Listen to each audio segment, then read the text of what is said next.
Assalamualaikum warahmatullahi wabarakatuh. Selamat siang.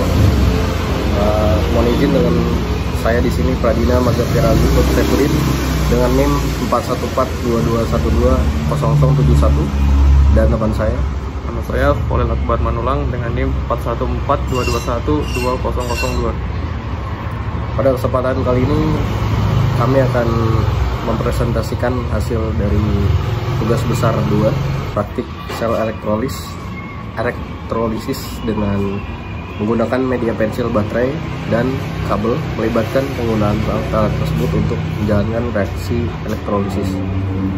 Elektrolisis adalah proses kimia di mana zat-zat yang terlarut dalam larutan diuraikan menjadi elemen-elemen pembentuknya menggunakan arus listrik.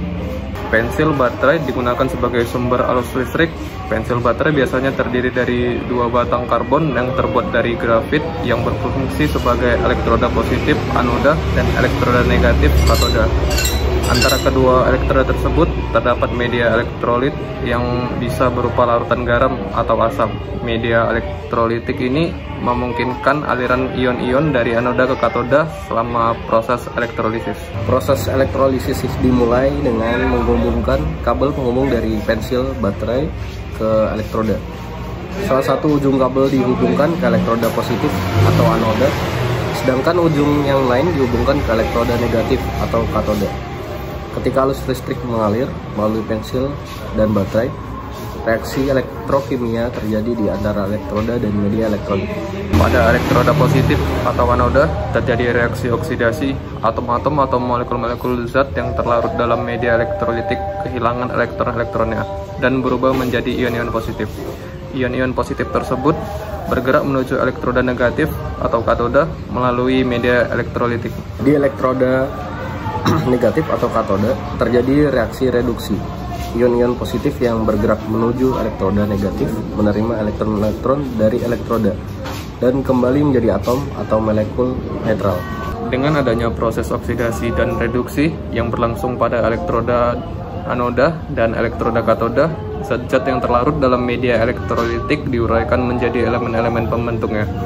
Reaksi elektrolisis ini dapat menghasilkan beberapa efek kimia seperti pengendapan logam pada katoda atau pemisahan senyawa-senyawa kompleks menjadi komponen-komponennya. Pada simulasi kali ini yang perlu dipersiapkan adalah 2 buah pensil, 1 baterai 9 volt, lalu ada kabel dan penjepit buaya. Lalu berikutnya ada styrofoam. Berikutnya dipersiapkan juga jar berisikan dengan air.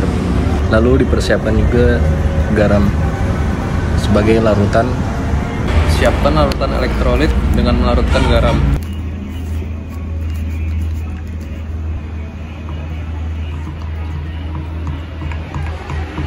Ambil 2 batang karbon dari pensil baterai dan tempatkan satu sebagai anoda dan satu sebagai katoda.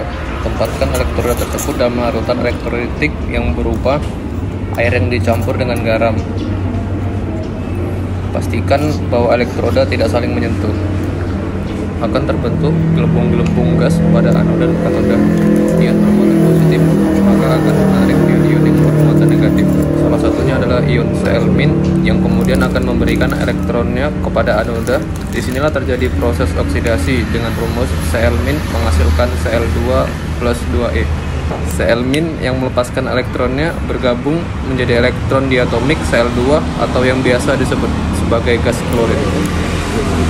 Lalu katoda yang bermuatan negatif akan menarik ion-ion yang bermuatan positif untuk berkumpul di sekitarnya. Salah satunya adalah ion H+. Ini menerima elektron dari katoda maka akan terbentuk molekul diatomik H2 atau yang biasa disebut gas hidrogen. Jadi gelembung-gelembung yang terdapat pada katoda adalah gas hidrogen. Sementara itu masih tersisa ion Na+ dan OH-. Kedua ion ini bergabung membentuk senyawa NaOH yang merupakan basa kuat. Kemudian dapat disimpulkan bahwa praktikum elektrolisis ini menghasilkan natrium hidroksida, gas hidrogen, dan gas klorid yang dapat dirumuskan sebagai berikut.